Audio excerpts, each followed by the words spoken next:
Esama wakwa ba de Badom TV bedwem na moni guso amhwe ne brewedu semede akukese mansem bramudin na tinyamepa Bernard Paribo Trasra kese koma se choma nucho o me proud producer na no pay na sra kese pa enkoma dwumekwa waso masene na no pay bet power. Yes, bet power. Boys guso this guy never director. Asanto ase nyameba. O me buy am mama me ra across nyameba. Mama me diska enra asema kan nyina abem. Me 1000 me di 5300 miss ade asanto BBI fine Thomas so see we di 10,000 nti boys and girls are sorted cameraman e wa ha and baby girl fantastic baby girl ba ko say my sister we diska ti BBI fine ti bet power ne de oniska o de ho edon ne ananse BBI akoso amount no ene ne dwumekwa maso masene se me fa go kense mense me brem tempa so ye be sha se fi obi man so ne abepiem e wo man kan ne ehwense ma ekoso ne wodane we ne edje Colombia ho na 20 women's world cup na to dwa na matches na kokoso ne mo edem papa no match ba kwa na nkofo ne dudu na ne edi echi aye France and afin so Brazil match na emu yedin ne mo eba na wi na France edin twa Brazil born kamiensa antimate Madabra Constance na Mexico abo Australia cameo no so antimate Madabra Constance na France na mdi kan no obo Brazil cameo san Brazil abo France cameo san wentimi anti Madabra Constance match na dodo na force anka anye ekra na France betimi abono modern atimu ba ko na so no ankosi science and highlight no economy na Ghana the first match no ye bono mante no enti nyame hado mo china ene the second match ebe pim so ye ne Japan Jenny Japan and Ebepim so now Emubedin now you see Vazigi at the Atuja so no dear Nimbayano Omania bread at least third best place team near I was here Timinia now team qualified to the next stage of the competition because enya better MIN because ya koma winning prema kuma so ya kwatwa so back to back ni na group stages near film but a feed here I was here team boy home near ko ni enda ni fan chance and full from na yenko the 2025 AFCON qualifier na matches ni bi ebe to Comoros and Gambia at the Pem so na Libya and Rwanda Sudan and Nigeria at the boss South na Tanzania and Ethiopia at the Pem so and matches no akukudam no and the mama na enda in infantry the senior national soccer team the Blasters of Ghana kopimo Babayara and ase Kumasi na no amu shake out back on epm so e Babayara Sports Stadium na 22 players and epm comes this year na full squad and aba na players no air patches fees so the was some qualified call AFCON na Omariata so said den was so much na ye ni Angola and the pem so nyame admo na 4 p.m. e Babayara Sports Stadium Fatawi Shahako midfielder Edma Man Ghana Apache mu say afi eyo mafe. It's just another game and we just go with full energy and as we always have the support and we are ready to also give all for the nation and yeah we are just going to give all and take a win. Finally, what do you have to tell Ghanaians ahead of the game? I just want to say we need the support and we are ready and we are going to give all for the nation to get the 3 points.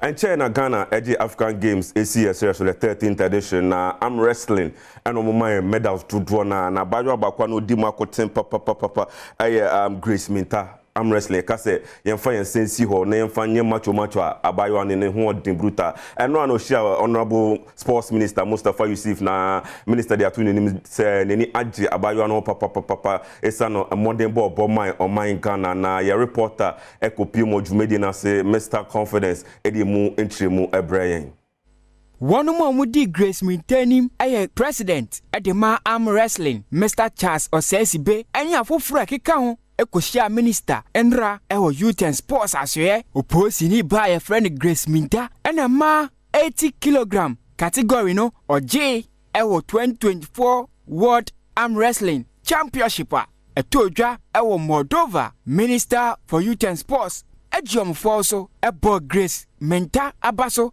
se weni ni edi kan Ghana ye wini gold medal ewo World Arm Wrestling Championship yimu. Once again to congratulate you on behalf of the president, the entire team, and also the one who won the gold as well, for bringing glory to our nation and for lifting our flag very high. As government and the Ministry of Youth and Sports will continue to support the less sponsored sports, and arm wrestling happens to be one. Nanusi yape ena gold medalist Grace Minta eji okasemu no ena oda minister se webe boa akenya no aye ne chinse kura na meninda se metimi age medal ama me my Ghana essence na ye dosun 61 countries enye nimpa ketua enso me di kan call world baako me call ye no me nya hweamra me my Ghana nti esa na I say eni da so na ya asan free mo so we dey me di che me mu say e wo say me di mitisi fom na mitimi hye me my enum nyam nti me mia mani e bom modern say meji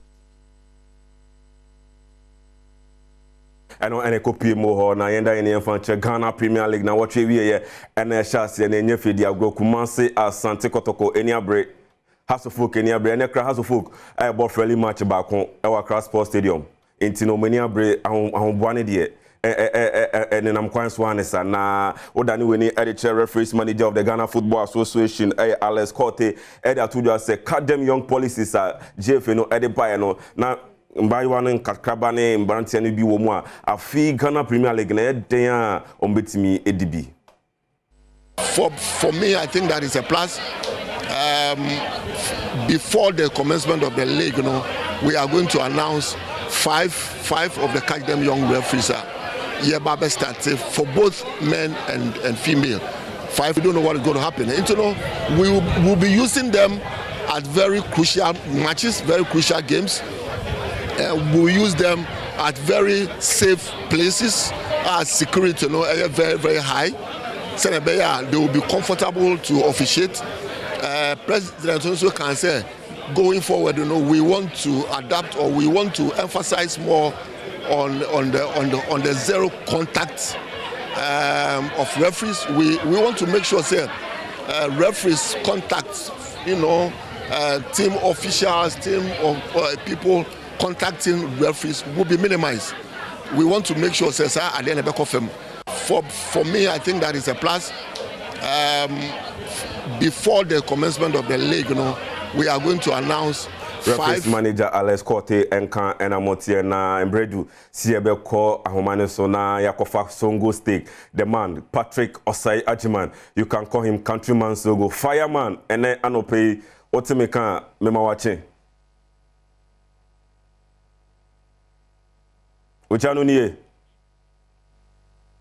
fire mema wache. Yes, say fire ahomano Tracy fireman no temeka na no pay am sign Emma watching. Yeah, for temeka. Yes, you see there udem. Na wapo mo e. Fantastic no. Bibi aso yaboko. Medanya mi ase. Blasters watch na Ghana Premier League no so chance here. Songo Stake. Yeah. Over Ghana Premier League na here headline sponsor, here sponsorship, here ska nti also FNO etime bo modin bia say Ghana Premier League no betime here ska de ama Ghana Premier League betime nya sponsorship sika kese e de ama teams no e de abehye Ghana Premier League na apeja Premier League no. And a referee kasana or yes and catch them young. Those catch them young. When uma mamba ye umo bedding. Utia says, Fena umo an catch umo young. An fuma and certain matches be an kase. Oh, nekoye me bedding and I say koye bimo be an akudi match ni say. Catch them young, don't make a man almost fail to say I say. Ye boy am ye juma ye favor no e omo talent and that's omo nim de no omo person mo ye referees and omo ye de ebo mo money. You are only there to guide them because officiating Ghana na a bad referees Ghana more bad referees are more ankasana mo training omo do omo bar out to say catch them young say but these referees here who omo ye bad referees are bad officiating, and when they say a Ghana League, bad officiating. HV, how many days more? You say league, I say league need this sponsorship. League need this sponsorship. How many make us say sponsors and I say headline sponsor kesi be sika be no manya ye Dibo League no but ya Congress akotina Congress akate short edidi anom ye ntimi busa debate den so anyina so say league no ha ye ba be chance ye sika be ne de league na say headline sponsor away refuge kwa say mo ye demoka ana refuge mo ne mo ka bi mo metua refuge e kan nyina afiri ho no enye no kure mo pa mo ma out na mo improve en kan kire say yes refuge dey ye no mo ka Ghana refuge here no refuge sponsorship sika ba headline sponsor league this sika kesi ba e boa ma refuge officiate because ye ne mo ka yitua mo ka in the F you know set di animal no on say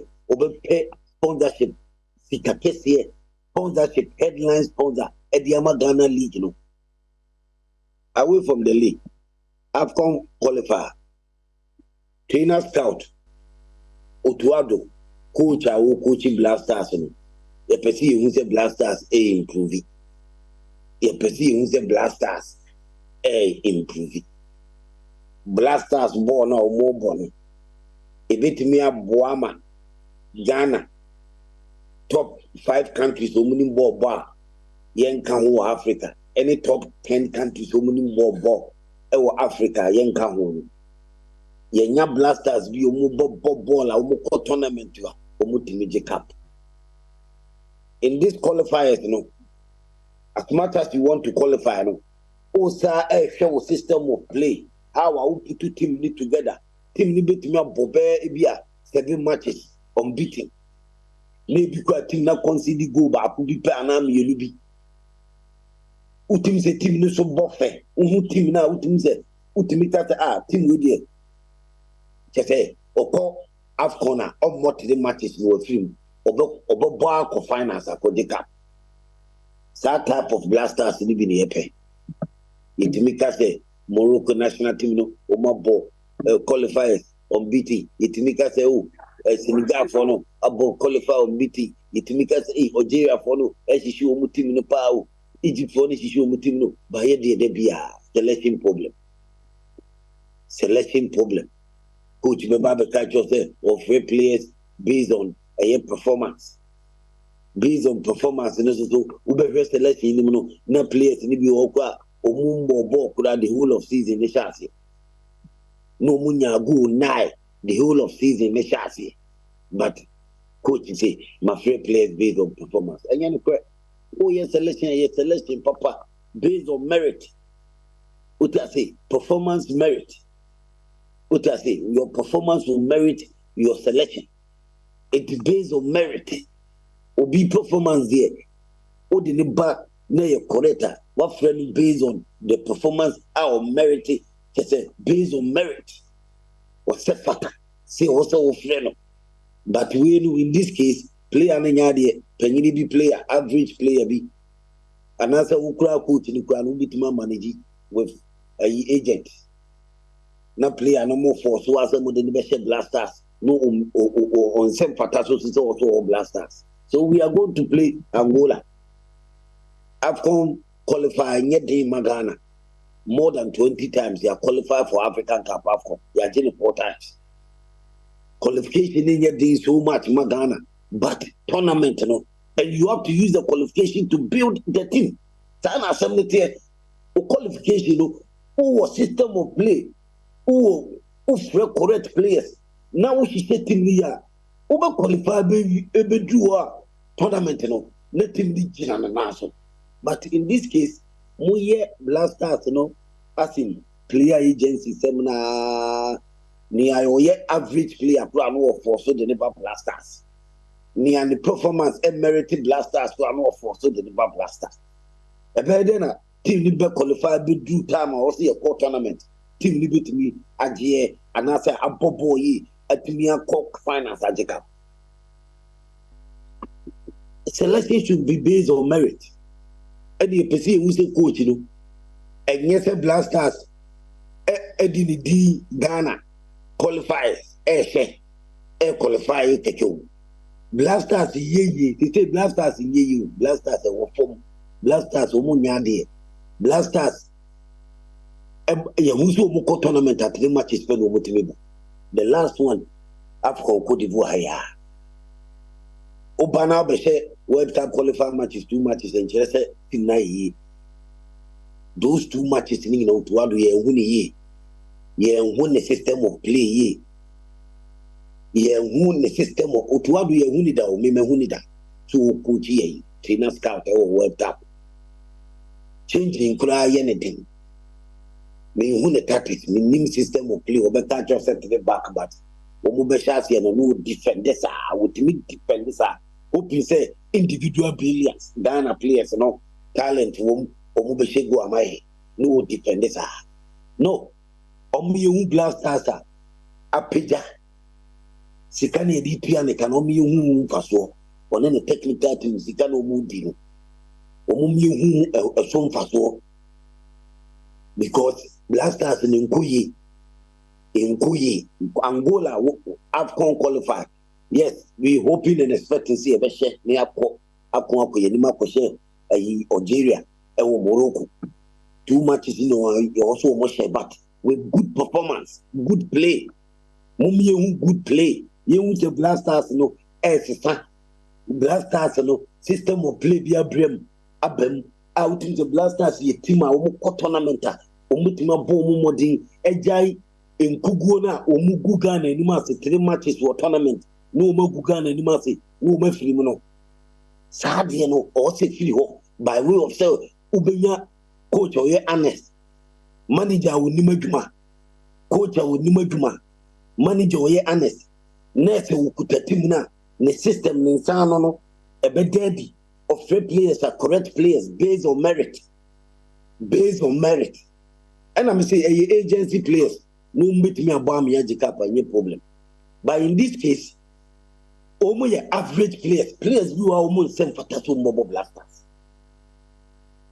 almost same fatato mobile ye flow more blasters omunyai na Ghana will players look at a local league local talent war munye league ni ye munye benya players African players are Ghana players or more African continent baby ni important foreign based players here ya free Ghana players who may feel local league more African continent baby ni important foreign based players are or more ability baby selection to blasters no exercise necessary ye based on merit pa o kan kura and we know we are going to have a team we are going here tournament and we want to win because the Cup after more than 40 years blasters in team in the African Cup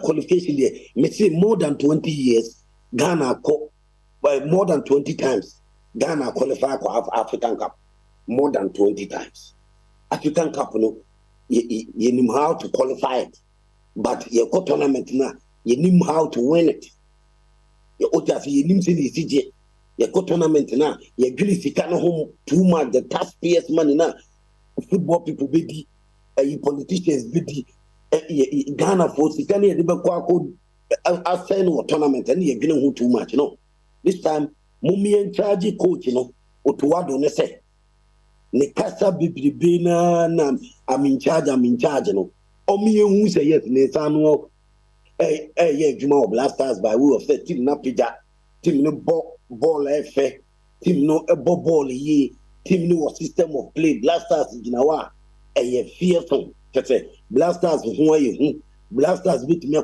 tournament abo tournament at me at the cup omi ehu that type of blasters ni bi blasters are fair players based on merit and your players fabia you know the tongue for players the tongue you blasters this year when munyam a tongue players in tea and yet blasters also the tongue players keke blasters you pay players who meet me up me and Jacob blasters you person Jacob you person ye blasters were from top 10 countries top 5 countries of more Africa Ghana blasters Ghana yenkan Yenimbo you see yenkan top 10 top 5 countries of Munimbo Africa how a date in a basa It's moving forward. The Blasters, China against Angola or Baba Sports Stadium. You perceive you see a say, ya bobo left. Team be a yes, team ni bet me a day. Aqua Cap Blasters, your friend, the top player soon. And you want your quack matrama. No one your quack try place. Blasters, your friend, top players for me top. This is a national team. It's China against Angola or Baba Sports Stadium. Want to see the Blasters at this ball no more ball Cote d'Ivoire, ball no more ball World Cup, ball no more ball. Can qualify ni no nenye papa. Omo ball papa use the Blaster system no. Coaching system be here juma. Coach and no here juma. They say team need ball first. We want goals. More fire. Nothing but goals. More fire. From the Blaster. Sure. More goals. More fire. Yami Adoma, or you 1 o'clock? 1 p.m. Yes. Now, yeah, bet also. 1 p.m. Maybe our Adom TV near a share of fire for fire. No water can quench of the no fire. Water. More no fire. Water. Yes. Until we are fire, you bet also. You bet also. Now Ghana for Achawa, yes.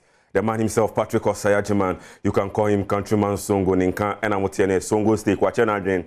Ghana Blasters, Yami Admochna, Yani Angola, 4 p.m. Baba Yara Sports Stadium. Countryman Songo say I was a selection of coaching in the right. Na goes no a flow I was here Shangola and this year less than 3 or say a bomb. No more say yes, Ghana and all Bishano. If you are your best Morocco, now in Niger, I could Pimso and also El Honum into the Blasters and a back to back. I was here Kunim na Ghana Nibia energy. And any PM hodom na asaka see enkoma o se onya botre na hwen asaka see enkoma bet power omo na edwume koma so masene na no pay yes bet power dey so onye sika egu bottom aka 95 days na election no air basu na ye multimedia Adom brands kokromoti power ye any election headquarters na afidi ye say election no ye dia asi ni asi gidi bibi beto fom bia no emfa enka no me say correspondence no afan on my mu nyina de ato magum all the regions and electoral areas ni nyina omo ho intino mani etete ho papa bibi beto fom bia no omo e de bebre intino breaking news bia de efa election ho no ye kokromoti power multimedia Cambrans ye any election headquarters yes mema we ni emfi hanum evi say waso enso ewa hanum a we ni ewa haide bibia be fine na wati ase ama entina sra kese so enkoma fi happy a sister fia e the health tips eba na bibia koso intimidin etinyame pa penat padibotre